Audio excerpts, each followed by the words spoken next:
Good morning. Welcome to Etobicoke Lakeshore. Welcome, Premier. Thank you for coming to my riding again. And thank you, Bob and Krista, for hosting us here this morning. You know, Bob and Krista, I've known them many years. They've been my constituents for a long time. Very typical of, the hardworking people that live in this community. And when they retire, they choose to stay here in their home. And our government is committed to helping you do that because we care and we want to make sure that we provide people with care, not cuts. And that's what Premier Wynne is here to talk about today. Thanks, Peter. Thank you very much. And thank you, Bob and Krista, for welcoming us into your home. I was just saying what a beautiful neighborhood this is, and we've had a chance to talk with another couple of your neighbors, and it's the same conversation, which is how do we make sure that as we age, as we all do, that we find ways to stay in our homes. And Bob and Krista, you are really fit people. We saw the pictures of the marathons that you've run, and we talked about the fact that you walk and run every day. But even with all of that, at some point there are things that you can't do for yourselves, and that you need some help with. And so that is what we want to talk about today. How do we as a society make sure that people have the care that they need? Not everyone has a daughter or a son or family to be that support. And so what I believe is that government exists to step up and do those things that people can't do for themselves, to create an environment where people can feel supported and can get the care that they need when they need it. And at one time or another in our lives, we all need care. That's just a reality. And so that's what we were talking about this morning. And we talked about the kinds of things that start to get more difficult. So, Bob, you were talking about snow shoveling. I was talking about eaves troughs, cleaning windows, cleaning in heavier cleaning in the house. So what we have done is we've created the Healthy Homes program for seniors, the Seniors Healthy Homes program, because we know that as those things become more difficult and as it becomes more of a challenge to do them yourselves, you need some support. And so $750 a year is what we're putting in place for the Seniors Healthy Homes program, so that people can access that little bit of support that they might need throughout the year. And that's an annual event, or an annual amount. The program is being designed. It will be designed. This was part of our budget, but it will be for the kinds of things I just talked about, whether it's shoveling snow, doing work in the garden, cleaning, window cleaning, eaves troughs, that kind of thing. It's about recognizing the toll that providing care can take on a family. So even families where there are kids, they may not live close by. They may not be able to be there to do those things for their parents or their aunts or their uncles. So that's what this is about.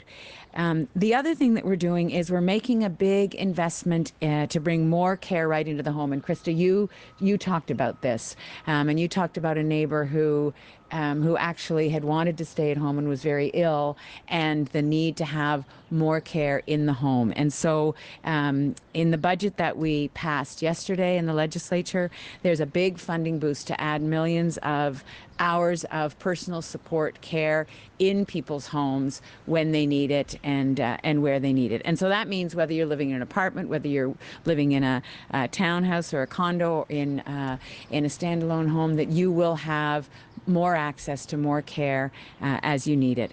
So that's the part of the care plan that we were talking about this morning. But it's part of a broader care plan that we have put forward, and it is a stark contrast with what Doug Ford is proposing, because what he has said is that he is going to cut across government. Now, he has said that these are efficiencies that he's going to find. The reality is $6 billion across the services that people need and access. That means $6 billion that will not be available to provide those services. It apparently makes sense to him to make a big tax cut to give the wealthiest in our society and the wealthiest corporations a tax cut. But what it means is that the kinds of things that we're talking about, like this care for seniors in their homes, will be at risk. So I wanted to just thank you, Bob and Krista, for being here and allowing us to be part of your lovely garden and home, and to thank you for supporting the plan that we've brought forward to provide more, not less, care for people in your neighborhood and all across the province. So we'll take your questions. Why did you choose Etobicoke for your first event? I mean, is it because this is the traditional Ford, quote-unquote, Ford Nation? Did you want to send a signal to Doug Ford that you're going to battle him on his home turf? I mean, I know it's Peter's riding, but I was here for Peter. We're going to be all over the province, and I'm going to push against and fight against Mr. Ford's agenda wherever I am in the province. And so we will. Today I'm going to be in Ottawa, in Etobicoke. So on the first day of the campaign, I'm going to be in many places, and tomorrow we're going to Barrie. So we're going to be all over the province. Mais quand même, quelle est l'importance de la grande région de Toronto pour cette élection-ci? Alors, la grande région de Toronto, c'est toujours importante dans une élection en Ontario, parce que la population ici est plus dense et nous avons un plan pour la grande région de Toronto, mais aussi pour Ottawa, London et toute la province. Premier, a lot of details on this program you say is being developed. It is. Will it be needs tested? No, it won't be. It won't be. It's for everyone. The reality is that everyone at some point in their lives needs that kind of support. To be cynical for a moment, it seems a little bit like promising demographics that votes a lot. They'll be right before an election. Is that what this is about? It's really not. I mean, we've been for a number of years in our healthcare system and in our budgets putting in place support for people who are aging and who want to stay in their homes. A big part of the transformation of the healthcare system has been about getting more care into the community, putting more home care in place, because people want to stay in their homes. People don't want to be in hospital. They don't want to be in a long-term care home unless they absolutely have to be. And that's a shift. That's a difference that we're seeing. And then the other reality is, as I said, we recognize that there is an aging population in Ontario. And sometimes we talk about the aging demographic in a sort of academic or abstract way. But what an aging demographic means is that there are older people in all of our neighborhoods who need more support. I mean, I see a dad with his tiny baby over the fence there, and that's what this neighborhood is about. It's mixed, but I've already met 3 households who are seniors, and that's what's happening in all of our neighborhoods. There's a higher proportion of seniors. And Krista and Bob were saying when they moved in here in this neighborhood in '82, you were the youngest, right? Everybody was young families, and who wouldn't want to stay in this neighborhood throughout your life? And that's what's happening, and that's what an aging demographic means. We've seen the candidates out and about, especially today, but a poll exclusive to Global shows that most people in Ontario, they're not happy with the 3 choices in front of them and that they wish there was a different choice. What do you say to that, and how would you maybe swing the vote your way? Well, that's what a campaign is about. A campaign is about connecting with people, talking about what we have done and what we are going to do going forward, and connecting with people. It really is about having those conversations. It's what I love about the democratic process is that, we have an opportunity over this 28 days we have permission, because we're in an election period, to walk up to people wherever we are in the province and have a serious conversation about what they expect of us as politicians and the vision that they have and that we have for this province. This is a wonderful place to live, and I know that there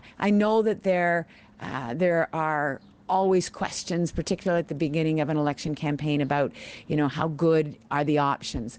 But we live in a place where we have an excellent healthcare system. We have an excellent education system. We have every opportunity to be the very best in the world in so many ways. And so that's what the conversation is going to be about over the next 28 days.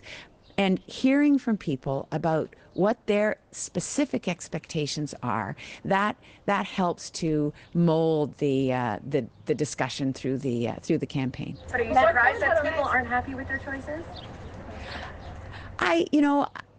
I think that there are always questions. There are always questions about the political options. I've never been in an election campaign, and I've been in a lot now.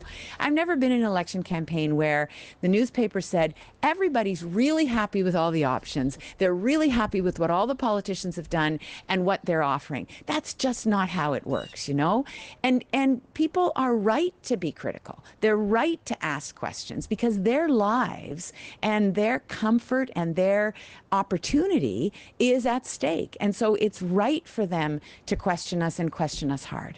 L'annonce d'aujourd'hui était évidemment dans le budget. Est-ce que c'est ça votre stratégie, de chaque jour annoncer à nouveau ce qu'on a appris dans le budget? Alors, nous avons dit que beaucoup de choses dans le budget sont les choses que sont notre plan.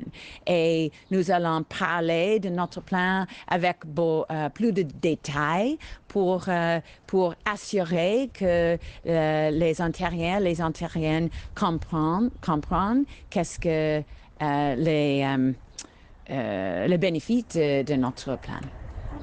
You painted this race as a stark choice between you and Doug Ford's plan. But what's to differentiate you from the NDP that's keeping some people from choosing, the third option?